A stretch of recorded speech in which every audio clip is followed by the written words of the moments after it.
Bem-vindo ao nosso canal, o canal da Escola Bíblica Dominical e Treinamento de Líderes. Mais um vídeo para abençoar a minha e a sua vida. Bem-vindo, nosso canal está de parabéns com a sua presença que marca, na verdade, a nossa vida.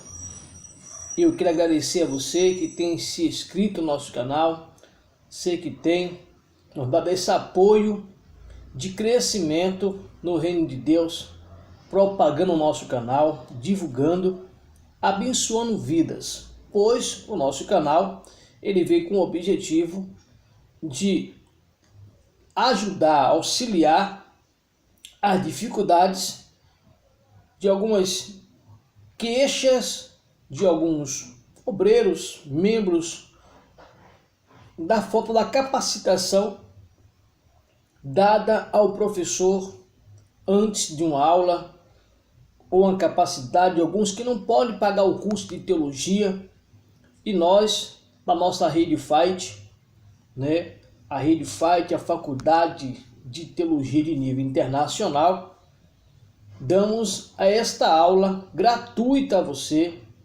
junto com o material da nossa CPAD, ajudando a você a ter um subsídio teológico mais claro, está mais perto da aula teológica.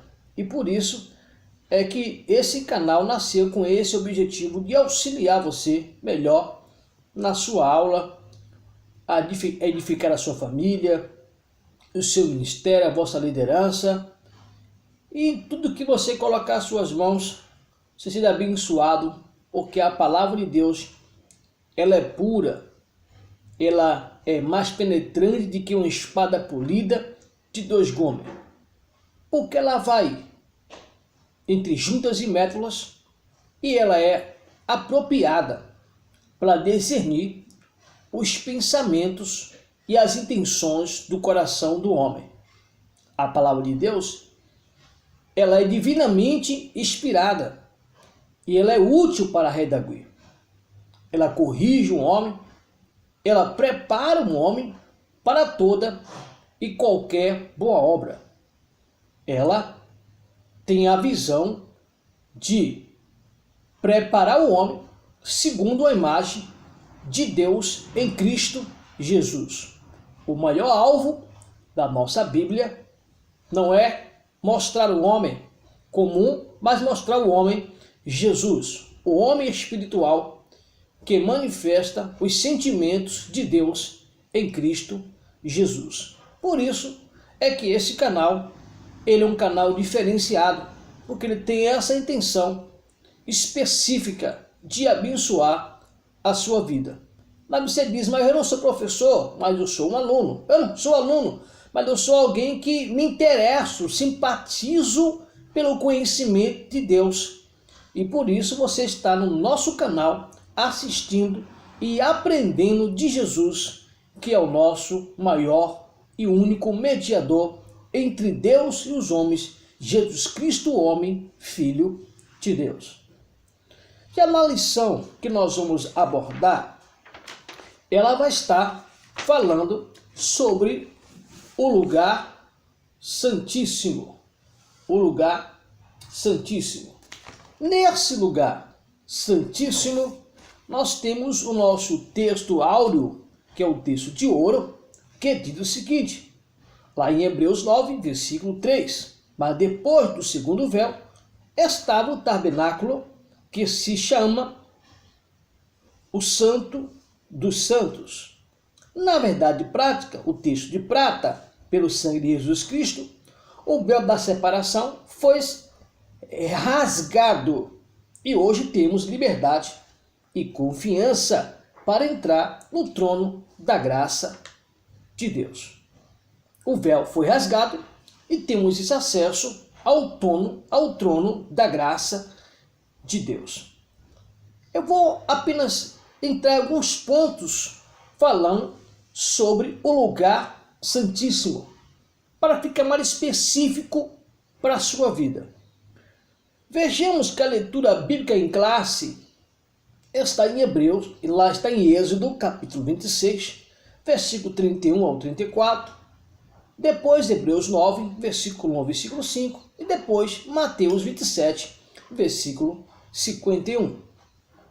Esse Hebreus 9, versículo 5 e Mateus 27, versículo 51 é um versículo chave para você entrar em qualquer assunto, pois o versículo 5 de Hebreus 9 diz sobre a arca, os querubins, sobre a arca, os querubins da glória, que fazia sombra no propiciatório,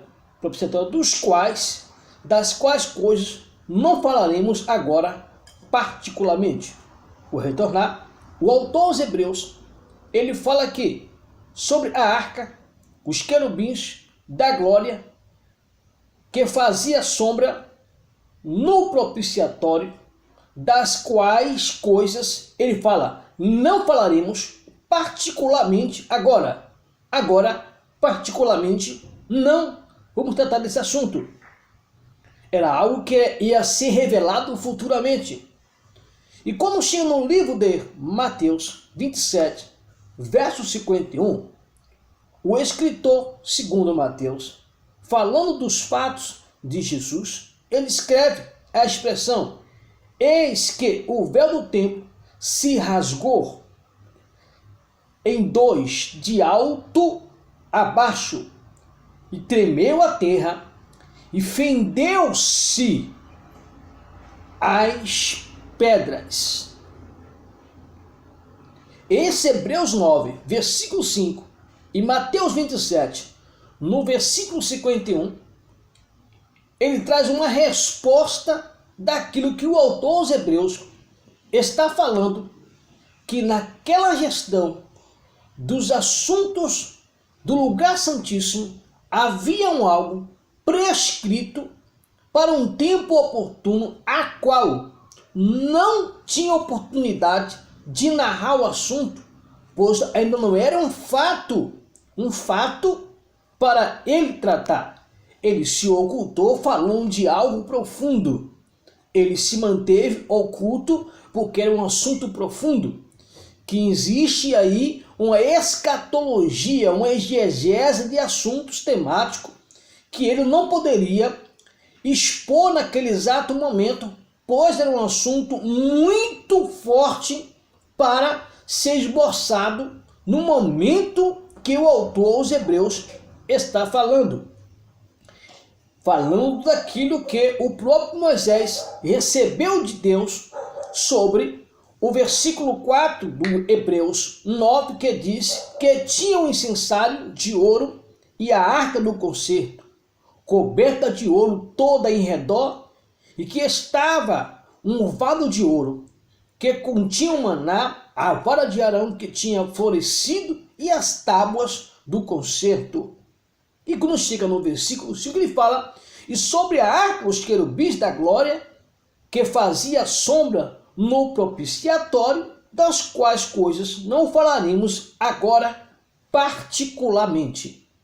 Nem o autor dos Hebreus, que é tão tido como um dos maiores sábios de escrever esse livro, por ser um povo mais aculturado, por pegar princípios lá anteriormente, e um dos conteúdos mais difíceis de interpretar, porque são figuras e tipos do Antigo Testamento, que prefigurava a pessoa de Jesus, ele não quis entrar nesse assunto. Porém, Mateus, ele já traz algo restaurando aquilo que ele não teve oportunidade de entrar, porque ele disse particularmente, isso é um assunto particular, não vou entrar agora, não vou me entreter nesse assunto. Mas Mateus, no capítulo 27, o versículo 51, guarda esse assunto aí. Eis que o véu do templo se rasgou em dois, de alto a baixo, e tremeu a terra, e fenderam-se as pedras. Segura esse ponto, que é um dos pontos mais importantes da nossa lição. Um exemplo desse. Olha a importância desse conteúdo. Quando no tópico ainda 1 da lição, e o ponto 3, que o véu e o trançado de seus fios. Ora, olha o que o escritor da lição diz. Para nós, o tabernáculo e seus móveis sagrados tipificam o Senhor Jesus. Logo, podemos destacar o seguinte. O que ele vai destacar na lição aqui é profundo. Os tecidos que constituíam o véu, que demarca o lugar santo e o santíssimo, é o símbolo do caráter santo e pleno de nosso Senhor. Assim, a cor azul aponta para a sua divindade, que é o céu, a divindade de onde ele veio.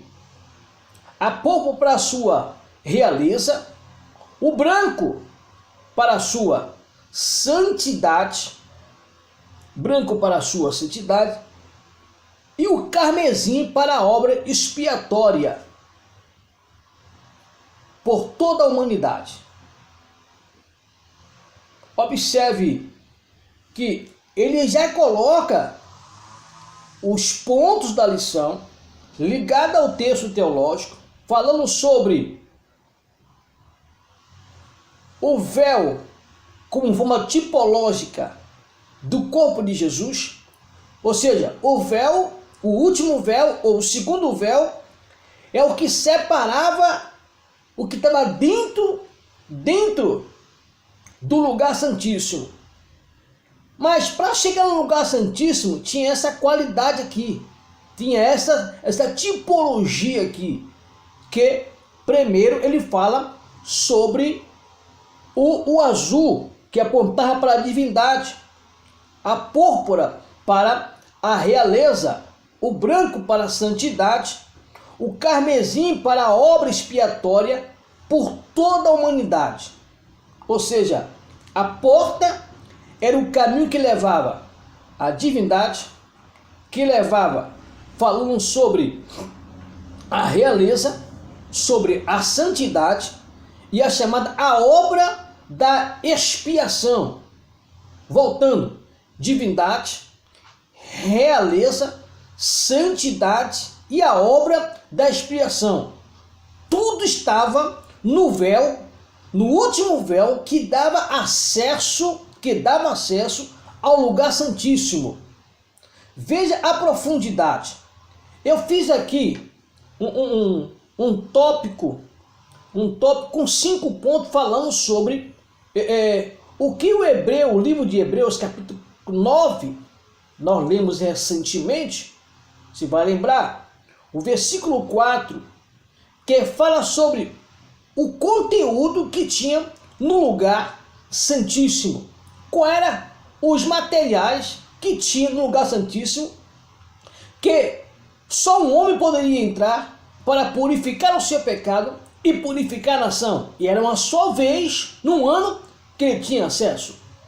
Você vai estudar uma lição, que a lição vai dizer que não era por ele ser uma pessoa extrema, ou seja, prioridade, ele tinha prioridade, ele era alguém destacado, não. Ele entrava para confessar o seu pecado, para se purificar uma vez no ano e purificar toda a humanidade, toda a linha de sacerdote. Ou seja, ele entrava e pegava o pecado do sacerdote, já que ele era o sumo sacerdote, e o pecado dos reis, profetas, anciões e toda a nação de Israel. Tudo aquilo que continha a nação de Israel, ele pegava o pecado e apresentava uma só vez no ano. Ou seja, ele entrava 12 vezes diante de aproximadamente vou colocar aqui 10 anos, 12 anos.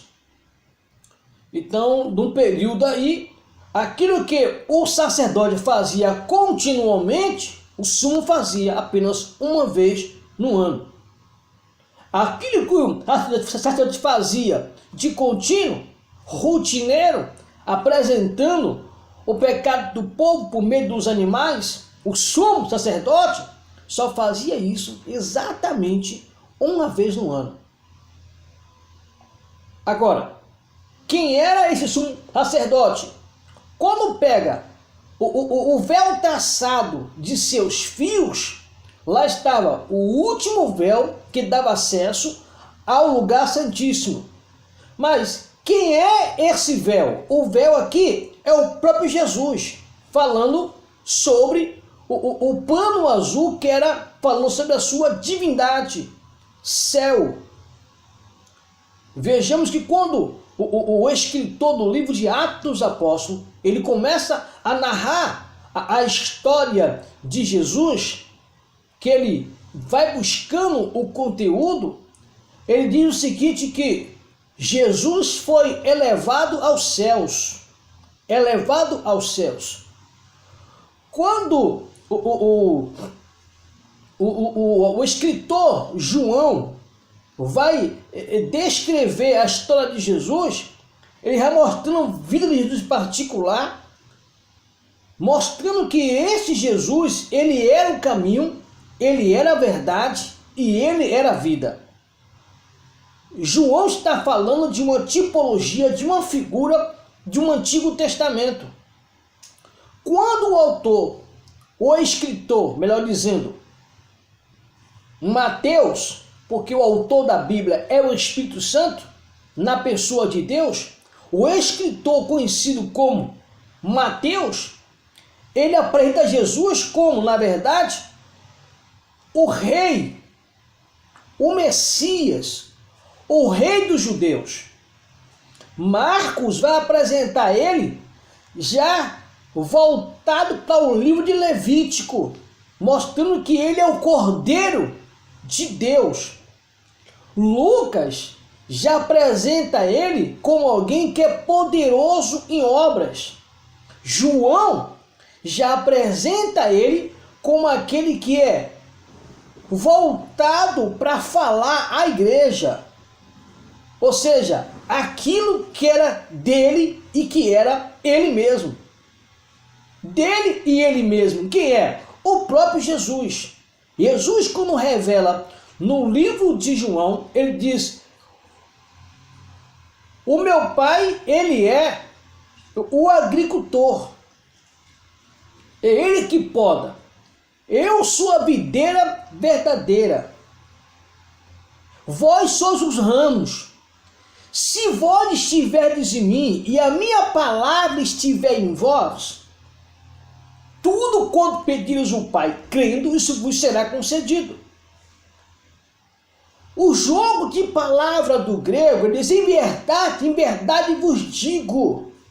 Em verdade vos digo que eu e o Pai somos um.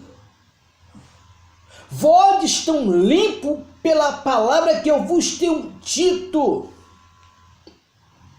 Jesus, no livro de João, ele traz muitas verdades que vai levar a gente ao tipo do Antigo Testamento, do material que estava, na verdade, no véu trançado, chamado o azul, a divindade. Falando um pouco, ele usa aqui a outra situação, que é a púrpura, que é a realeza, o branco, a santidade, e o carmesim, que ele fala sobre a obra expiatória de Jesus. Observa, para chegar no lugar santo, você santíssimo, você passa por essa porta de divindade, de realeza, de santidade, e passa pela obra expiatória. A obra expiatória de Jesus. já que no primeiro véu você vai encontrar outros materiais, como a bacia, o altar de bronze, o candelabro, e se segue. Porém, no lugar santíssimo, o que você vai encontrar no lugar santíssimo, na verdade? Primeiro, o incenso de ouro. Primeiro ponto, o incenso de ouro. Lugar santíssimo, vai encontrar o segundo ponto. Qual é o segundo ponto? A arca do concerto, coberta de ouro e toda banhada de ouro ao seu redor. Terceiro, o valo de ouro que tinha um maná. Quarto, a vara de Arão que florescia. E o quinto ponto a você encontrar aqui é as tábuas do concerto. O sexto que eu havia esquecido. O sexto aqui chama sobre a arca, sobre a arca, os querubins. Ou seja, o terceiro ponto que tem aqui era os querubins, que foi posto sobre a arca e que trazia uma sombra sobre a arca, uma sombra sobre a arca com as suas asas, com dois anjos que as asas de um para o outro se topavam automaticamente a ponta entre um e o outro. Querubins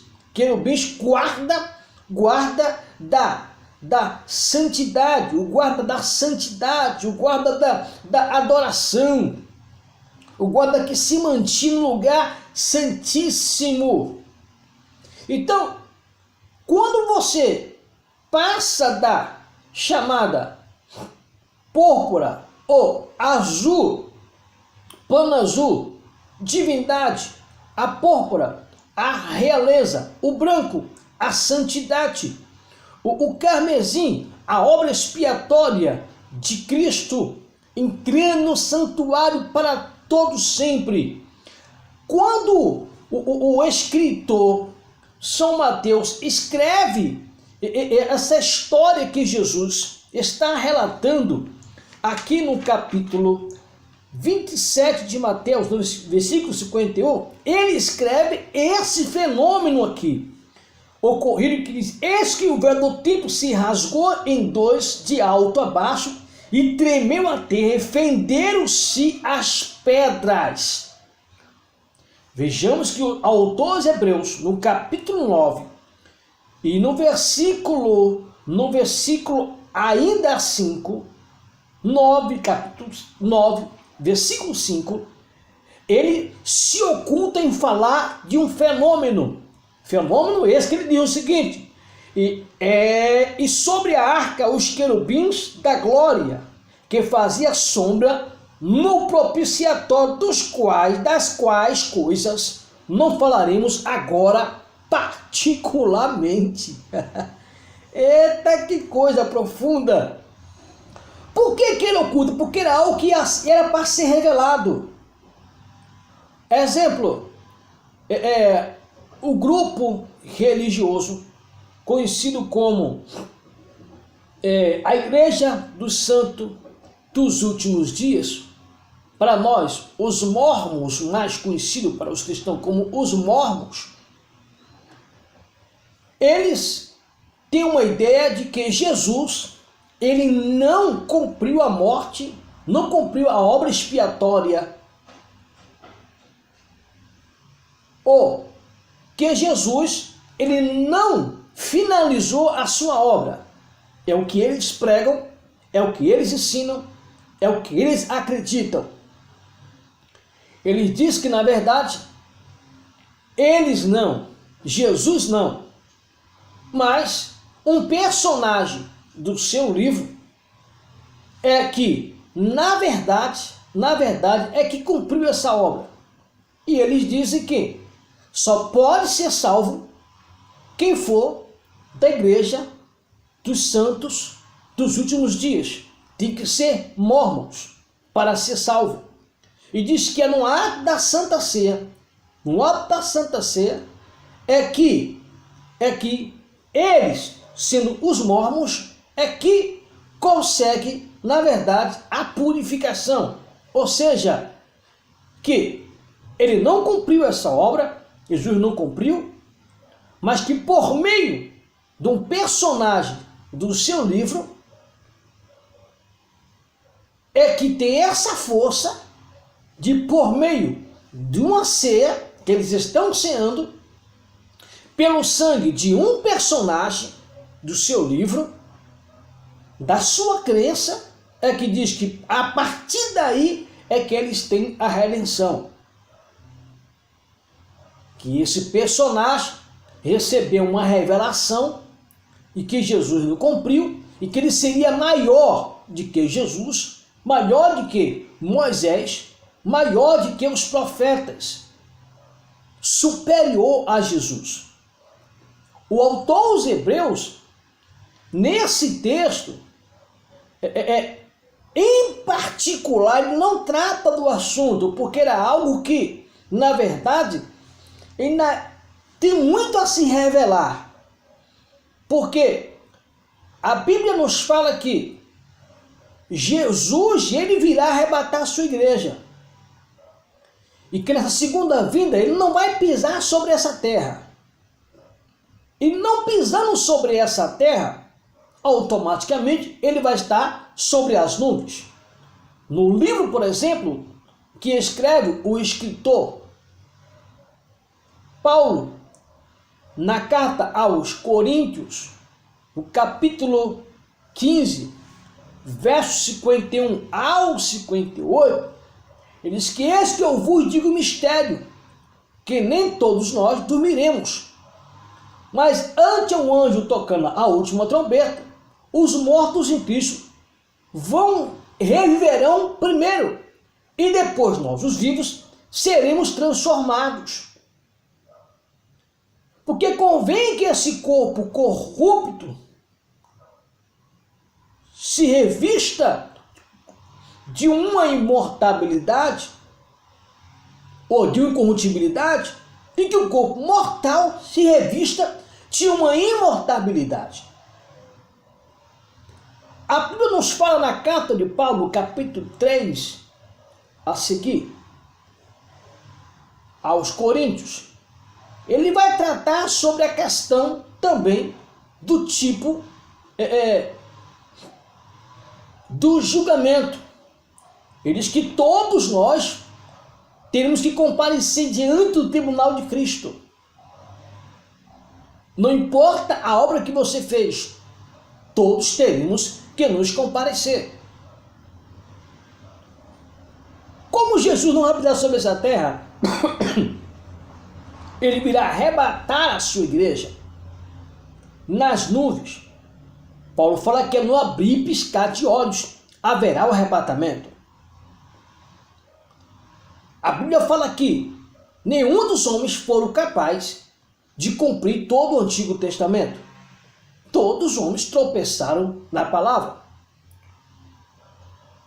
Tiago, que escreve a carta, também, com o título dele, do nome Tiago, a carta de Tiago, a carta diz que se alguém não tem sabedoria, peça a Deus.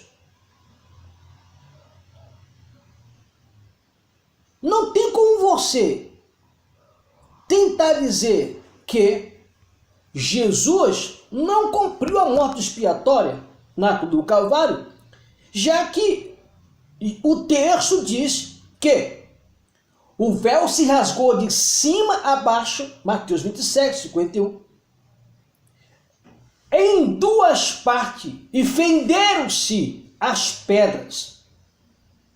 Esse véu, havia um testamento escrito que o sumo sacerdote, no azul do pano translaçado dos fios da sua divindade, da púrpura a realeza, do branco a santidade, do carmesim a obra expiatória de Cristo,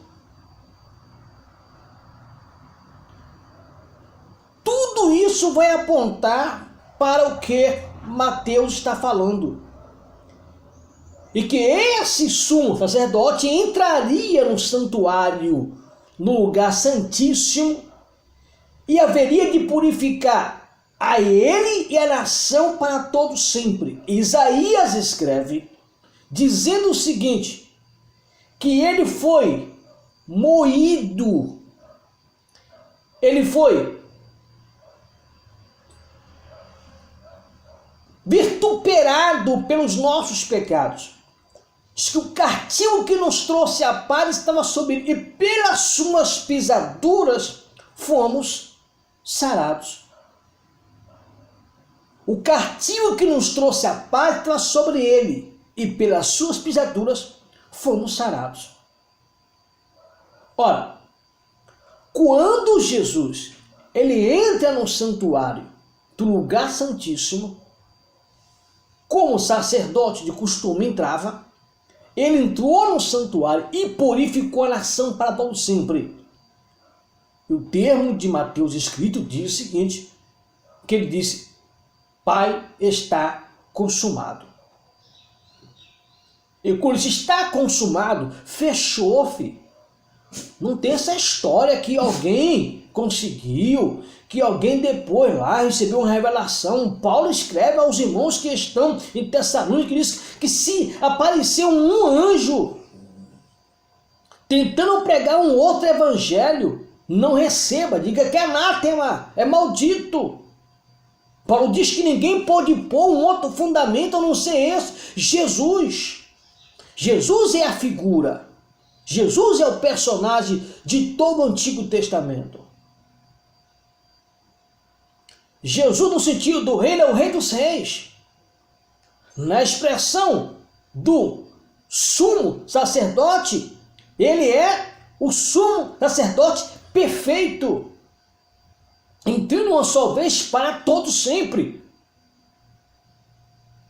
Jesus, no sentido de profeta, ele é o maior dos profetas.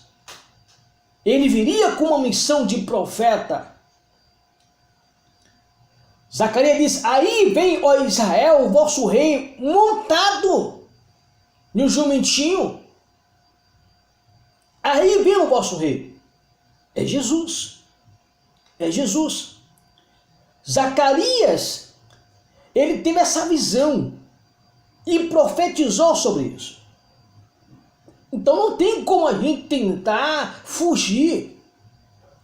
Então no seu ofício ele é sacerdote, ele é profeta e ele é rei. No seu ofício ninguém consegue tirar isso de Jesus. Tudo apontava para Jesus.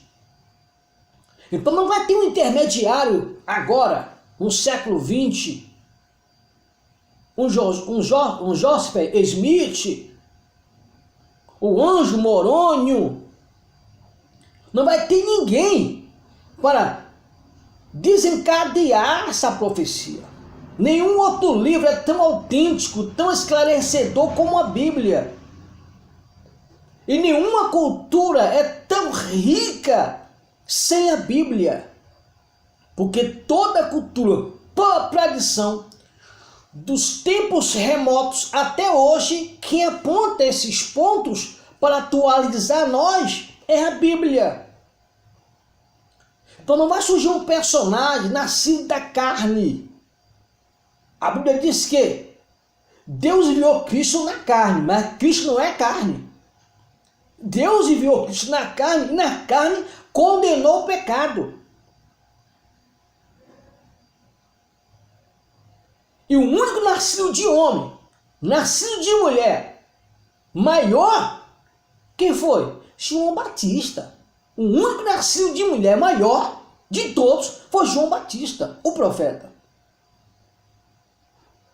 Então não tem essa ideologia, essa filosofia, esse pensamento, essa heresia distorcendo a verdade bíblica.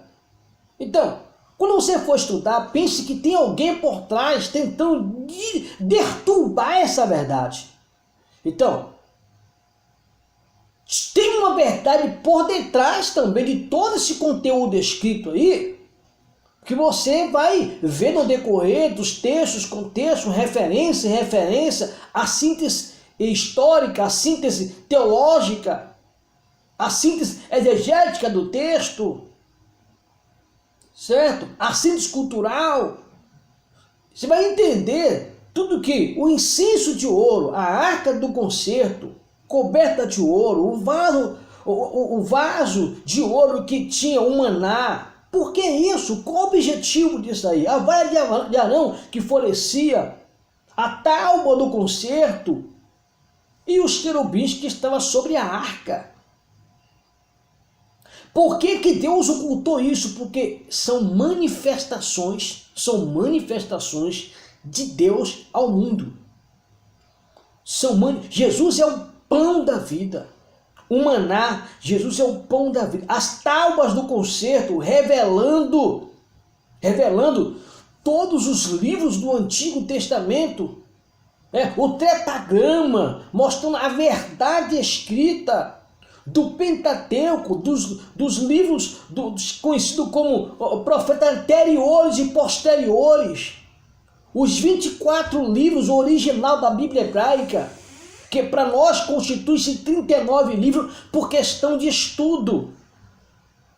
Mas muitos dos nossos livros que se separam para estudo, como o livro de 2 Samuel, primeiro livro de Samuel, primeiro livro das Crônicas, último livro das Crônicas, e por aí vai. Esses livros não se separavam no Antigo Testamento, na Bíblia hebraica, não se separa, são 24 livros. Para nós, por questão de estudo, foi melhor separar e transformar os 24 do Antigo em 39 livros do Antigo Testamento.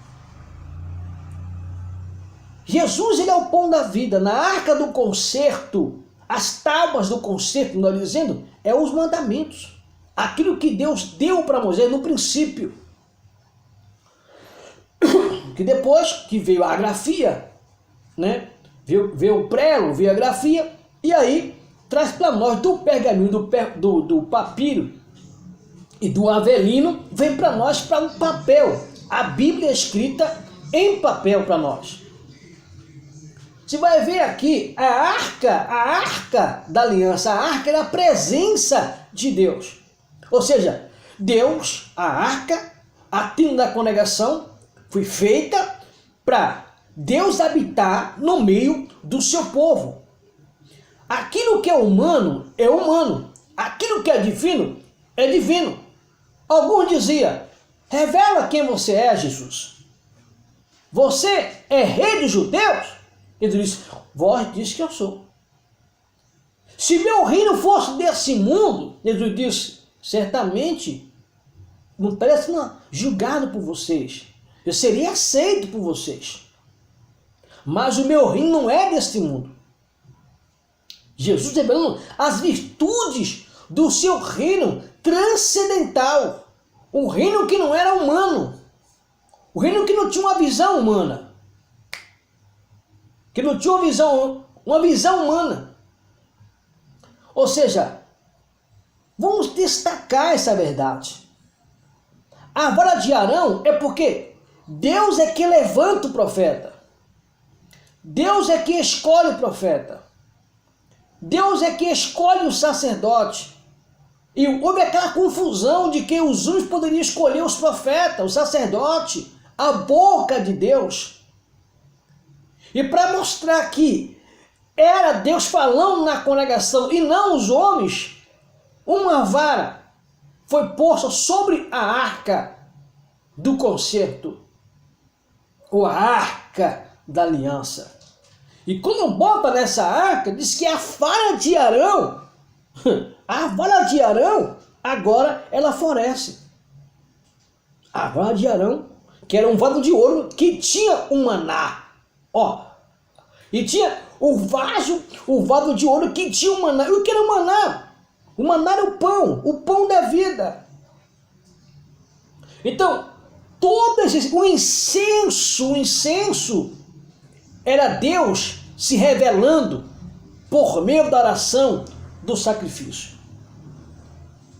Então fica aí para você a mensagem nesta manhã. Se inscreva no nosso canal, ativa o sininho para ser notificado dos nossos vídeos. E sei que Deus abençoe a sua vida. Um abraço, até mais. Eita, Deus abençoe.